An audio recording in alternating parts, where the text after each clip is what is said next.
Welcome to the Hotel Moment Podcast, presented by Revinate, the podcast where we talk to leaders in the hospitality industry. If you're looking for trends, perspectives, and stories from leaders in travel and hospitality, you're in the right place.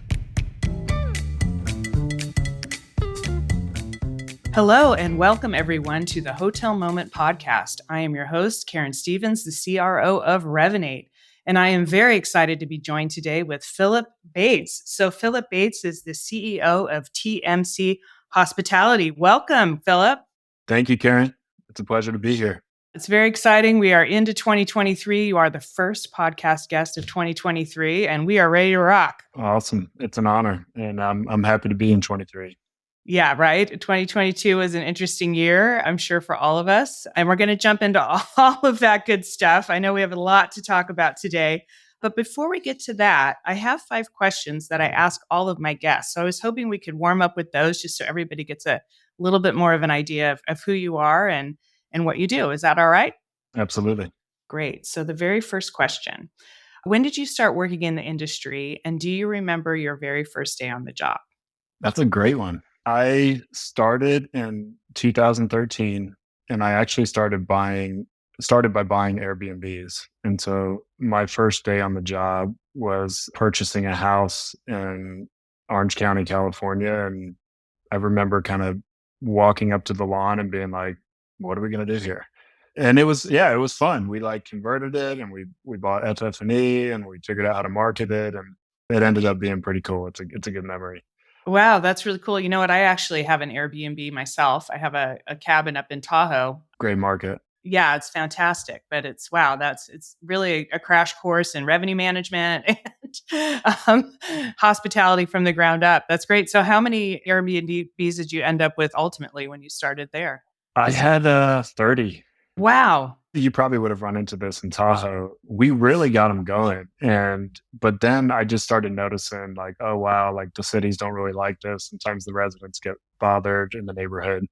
And ultimately that just took the love out of it for me, because I just was like, I don't really want to be keeping my neighbors up at night if some random guest decides to be loud that I can't control that. It's a little harder to keep a grip on that when your rooms are kind of disparate in the neighborhoods. But yeah, we got up to 30. At that time, I was actually wanting to get to thousands and go all over the nation. But I stopped at 30, sold them, and then got into hotels. Wow, that's interesting. And what was your first leap into hotels? So how did you make that cross? So in the city I was in, we were largely in San Diego, Palm Springs, and Anaheim. And all of those cities, probably similar to Tahoe, in 2013 and 2014, they were very pro Airbnb. They were incorporating the tax revenue into their future planning for the city, and it was a good thing. But very, very quickly, residents started complaining. And so when I saw that occur, I thought, I don't know how long Airbnbs can be kind of professional year-round investments. And I'd like to take the Airbnb product and kind of put it into a hotel where you get rid of the impact on the neighbors, but you still provide that accommodation that I think is kind of underserved in the marketplace right now. Right. And I want to get into that definitely when we get into this, when we talk about social group travel. So we'll put a pin in that and we'll come back to that. Okay. Next question for you. So what is the most uplifting moment so far in your career? There's a lot, but one was pretty cool. We developed a hotel in Mexico, and bringing my 2 sons to it was pretty cool. They were kind of like, oh, this is where you've been going. They just didn't really, they're younger. They're kind of at the time they would have been 4 and 6. And so I would just disappear, and they wouldn't really know what I was doing. And kind of having them walk around, and the staff, give them special treats and things like that. And that was pretty cool. But, the business itself just lends itself to a lot of really rewarding moments, because you're always interacting with people. And you can make their days, you can make your employees' days, you can make their holiday, you can make their, family vacation, et cetera. Absolutely. Love this industry. There's so many opportunities for that. That's right. Okay. So here's another one. What's your most striking experience so far in terms of food or a stay or a holiday that you've done personally? So when you do get to spend time with your family and take them out, what's a good moment or a memory that you've done so far? My wife and I we like travel is our thing. And so like all our discretionary spending goes into like trips. And I would say it's probably a tie between this kind of beachfront villa we rented in Thailand, where just the service was insane. We had like a little plunge pool in the front, and you're right on the sand that it was the softest sand I ever felt. It was like flour on your feet, just like so soothing.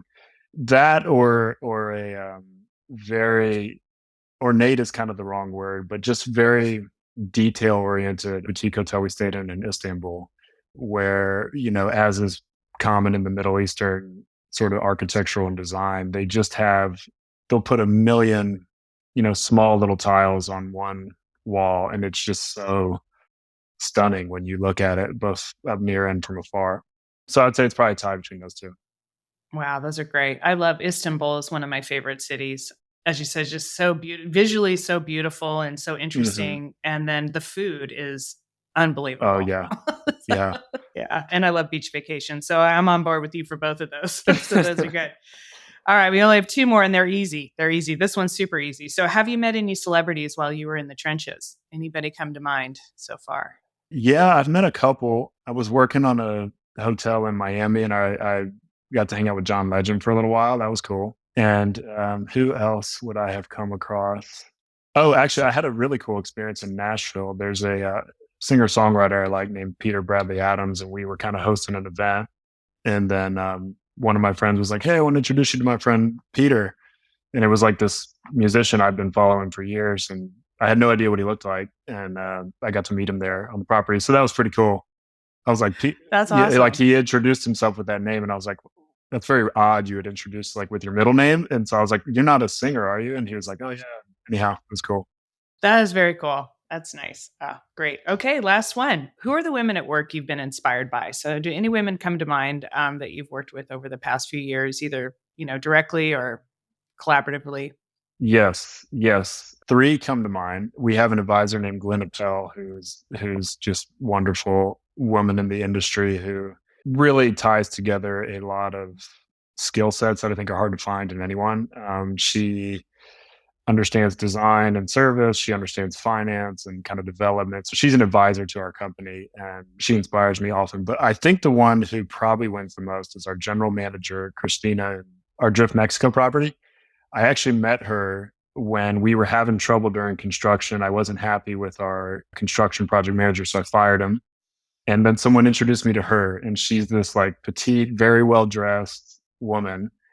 In the construction world in Mexico, there's a lot of machismo and all that kind of stuff. And she shows up to site in like Prada like slippers and like whip those guys into shape. And Nice. so much so that I was like, "Hey, do you want to be our general manager afterwards?" And she did. And she's been with us for 2 years now. And she's awesome. She's really tough. Oh, that's great. I love that story. Fantastic. All right. Cool. Well, thank you so much for that. That was a great warm up. So, I'd love to get in a little bit more. Tell us a little bit more about TMC Group. So, I know you've got two distinct brands in there, but can you just give our listeners a little bit of an idea of what the group is and the brands within there? Yeah, for sure. So the reason we kind of funnel things up to TMC is that we also do development. So every one of our projects, we're either the sole developer on it or we're kind of co-developing it. And, that doesn't really have much of a brand because it's largely a company that just kind of buys and invests in property. Our consumer facing brands are Boat and Drift. And so within TMC, we essentially have a development arm, and then we have branded hotel management arm. And to kind of give that a blanket name, we call that TMC Hospitality. Got it. And then you talked a little bit about, it was really interesting for me to hear that your background started with Airbnb, because I had been reading some of the quotes that you had about social group travel. So I thought, oh, okay, well maybe, first of all, I was going to ask you anyway to define for us what that was, but I think now I have a better idea. But please tell everybody, what is social group travel and how do your brands kind of cater to that? Well, social group travel, we kind of loosely define it as parties of three or more who are traveling together. It tends to skew a little more leisure, but we are definitely starting to see an uptick in business travelers traveling in this way, whether it's to collaborate or to do an executive leadership offsite or something like that. And what we found kind of in our research and in exploring in the Airbnb space is that when you think about the actual hotel, particularly in America, it was actually largely built like when you think about Conrad Hilton kind of going out and starting Hilton and all that, they were built for the wealthy and they were built for the traveling business person. And that largely, actually, some of Conrad Hilton's first ones, I think from his book, if I recall, were like almost like hostel. It was like a floor with like beds and like curtains. Like think about like a World War II like hospital ward, kind of almost like that. Right. And then Yeah. like we upgraded to individual rooms, and no one really kind of paid attention to the social group. And I think things like Airbnb and HomeAway and really the internet and good photography and technology really kind of unlocked this huge segment of travel of people who like to travel with families, like to travel with groups of friends, colleagues who really had nowhere to go. And Airbnb kind of became an outlet for that. And we said, well, maybe we can make a hotel for that and kind of combine the best of both worlds of what do people love about hotels? Let's bring that in. And then what do people love about Airbnbs? Let's bring that in. And we think this is a really good moment in time for hospitality to kind of take another leap forward into how better accommodations and experiences are offered in the industry. Yeah, that's great. So can you give me an example of how you bring those two worlds together? So do you have a lot of community spaces? Do you have more suites? Like what is the structure that lends to that social group dynamic? Yeah, for sure. So I'm actually in Palm Springs right now touring one of our hotels that'll open in February. And in that hotel, just from the room perspective, you can rent a regular hotel room, which is, 325 feet, has a desk, a king size bed, a full walk in shower, everything you would get from a nice hotel room. But then we also have 2 bedroom units that will have 2 hotel rooms connecting directly into a living room with a kitchen with a spacious balcony. So 2 couples could rent that, or parents with children could rent that, or just 2 friends could rent that. And then we grow from there. We have 3 bedrooms and we have 4 bedrooms, et cetera. So that's in the room. But I think if we just stay in the room for a little bit, some areas we I think have pulled more from hotels are often when you go to a Airbnb, you show up and there'll be like a bottle of wine or things like that. But generally, you have like an empty kitchen or whatever. We build what we call like the Drift Marketplace, which is imagine sort of your most gourmet local market, really good wines, really good dry pastas, really good chips, cheeses, meats, etc. We will full stock that pantry, really good cocktail selection, good beer selection, such that when you come in, rather than just having like a lone bottle of wine on the table, you actually have a full refrigerator, which I think is a little bit more akin to what you might experience in a hotel where the offering can be a little bit more robust. But expanding out of the unit, we will have event spaces. We have an event lawn where you could have a wedding, you could have a party, you could host a concert very easily. We have a massive pool on this property with I think 10 private cabanas, a lot of chase lounges. We have a full service restaurant with a really cool bar that opens onto the pool. We have event spaces, we have yoga studios. And kind of going back to the Airbnb story, this is located right downtown on the strip, as opposed to where my past Airbnbs were, which would have been in a neighborhood somewhere. And In the so neighborhood, you're, right? yeah, that's right. So you're a little more centrally located, which I mean, there's definitely a lot of charm to exploring a neighborhood when you travel somewhere in an Airbnb. So I wouldn't want to detract from that. But I think generally people are wanting to go to sort of entertainment centers when they travel, and being able to be located right on the downtown strip helps. Absolutely. It sounds like the best of both worlds because you could have a group or two couples say, that they can each have their own room. Those are the same size. They can come together, get all the yummy snacks and wine and have that on the balcony. And then they're part of a larger fun experience with cabanas and pools. So then you're actually in the action. That's right. That sounds phenomenal. Yeah. So what's the name of the property that's opening in February? That will be Drift Palm Springs. All right, Drift Palm Springs. Okay, you heard it here first, people. That's going to be fun. I'm excited about that. So another thing that I've been reading up on some of the publications you've done over the last year, you've also talked a lot about technology and how that enables you to kind of scale. So both help you scale and also how, unfortunately, we're in an industry where sometimes we're a little slower to move. But do you have just a couple of tips or tricks for our listeners out there on how you've kind of looked at technology and how you've adopted that for your brands? For sure. I think we as an industry have struggled with this for a while. I don't think it's necessarily unique that we should have struggled with it, but we nonetheless have. And I think that's because a lot of people have tried to make investments to get technology for technology's sake. But at the end of the day, what we're really here for is kind of a guest experience. And so when we look at technology, we kind of have a little triangle, and it either needs to enhance the guest experience, it needs to reduce cost, or it needs to increase revenue. And if it doesn't sort of fall in there, we don't do it.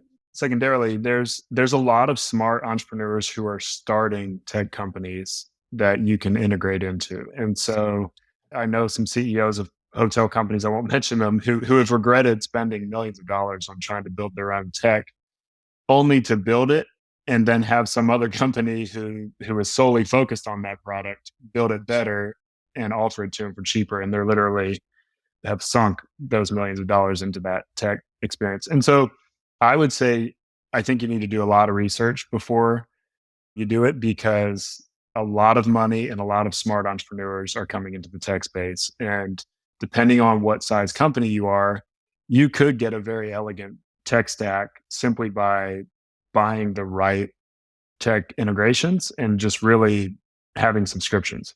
Alternatively, if you're really committed to it, I think, which we are a little bit more, we do kind of a buy build analysis where we're like, hey, first we want to see if we can buy that tech component that we're trying to solve for.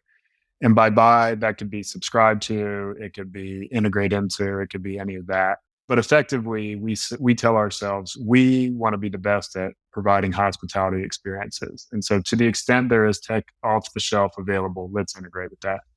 But very oftentimes there's not tech or available. Or for example, in our case, because we're catering to social groups, technologists aren't really as focused on that niche as they are the more broader hospitality industry. So we're currently trying to solve problems like, hey, if a group of 4 couples come, how can we make paying for everything and splitting those payments easier? How can we make communicating amongst those parties easier such that maybe, Karen, you're the sort of leader of that group, but you're handling the booking and everyone's kind of hitting you up for information of like, hey, when can we check in and what's our code and this and that? Can we take that burden off of you and distribute all that information out into the 4 parties a little bit easier? Those are solutions that are a little bit more custom to our brand that we can't find in the market, and we will choose to build those kind of solutions. Well, I think that's some great insight, because a lot of people do buy technology for technology's sake, or just to step back for a second and go, wait a second. Are we either cutting costs, driving revenue, and is the guest experience has to be, some systems you just need to operate. But for the most part, making sure you're improving guest experience means you're generating loyalty and repeat bookings, and that's revenue. So let's make sure that we're always thinking of those things. I love that. Okay, so we are at the start of 2023. So the final question for you, I think you kind of hit it. Last year we saw kind of the emergence of, I don't like the word, but I'm going to use it, leisure, right? The business and leisure coming together. And then I think your brands are obviously, really focused. And the social group concept, I love that concept. And I think it's going to be super powerful and only grow. Is there anything else that you're seeing kind of as we start 2023? What do you think this year is going to reveal for us? Any crystal ball gazing moments for our team, for our group? I wish. If I had it, I would definitely share it. One thing I have noticed, particularly on the leisure front, is activities that occur on Thursday and Friday are definitely extending into Saturday and Sunday in a resounding way. That before, it was like 2019, it was kind of like Monday to Thursday is business, and then kind of Friday through Sunday is leisure. And where we're lagging, we're still not really seeing that Monday, Tuesday, and Wednesday like we did pre-pandemic. But what we are seeing is a lot of Thursday, Friday business travel that'll just turn business off on Friday, and then they're staying Saturday to Sunday. Last year, and particularly, this time of year in 2023, where January and February are often good business times and bad leisure times, depending on your market, we're definitely noticing that trend. And frankly, it's really helping offset some of the earlier midweek stays that are not really back yet. Right. It's so interesting to see that shift. And I suspect some of that is, obviously a lot of more people, well, we're traveling less for business overall, but so many people are home based that when you do go out, you do want to go at the end of the week when you can enjoy the weekend there. Whereas if I think back to myself in 2019, I was out and back and I wanted to be home on the weekend. I just wanted to be home. So it's like maybe less trips, but more quality and Exactly. put together with other things. Yeah. And that translates to a slightly longer stay than before. Right, which is great for all of us in the hotel space for sure. It's great. So, Philip, where can folks find more information about TMC Group?